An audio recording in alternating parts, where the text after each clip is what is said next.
For the past several weeks, WBIR has been working to obtain a public record from the city of Alcoa.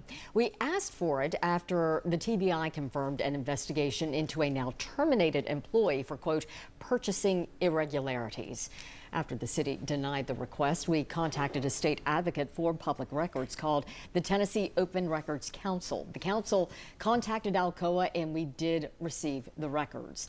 10 News Blount County reporter Libby Cunningham has more on why public records matter when it comes to transparency. You have the right to see everything in this stack of paper. It's Tennessee state law because it's a public record. It's been almost 2 months since WBIR first asked Alcoa for the personnel file of a former employee. TBI tells us in an email it's still investigating allegations of theft involving a past city employee.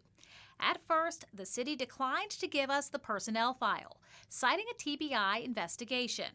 We didn't think that was so right, so we contacted the office of the Tennessee Open Records Council. And that's what the Tennessee Public Records Act is about, allowing citizens to access records of government, basically our own records, Tennessee citizens' records, to be able to keep government accountable and to know what they're doing. The file we received showed satisfactory reviews from management to the employee since they applied for the job in the late 1990s. Tennessee Coalition for Open Government Executive Director Deborah Fisher says in general, if law enforcement is looking into someone, that doesn't mean their employment file is off limits to the public. Law enforcement can't just reach over and take an ordinary record that the public is allowed to see and suddenly make it confidential because they're looking at it too as part of an investigation. That record will remain open to public inspection.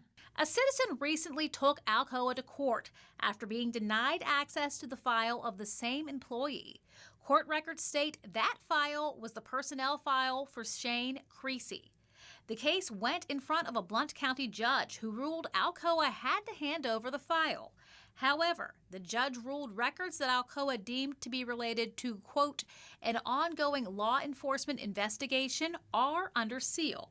TBI and Alcoa have not identified the person being investigated. And in that case, the law was so crystal clear that, of course, he should have access to that record. There was nothing that made that record confidential. The Court of Appeals have ruled on this issue years ago. And that was Libby Cunningham reporting. A spokesperson for the city of Alcoa tells us the city has no comment on the TBI's ongoing investigation and that the records from the personnel file we requested were provided to TBI and then released due to a court order in accordance with state law.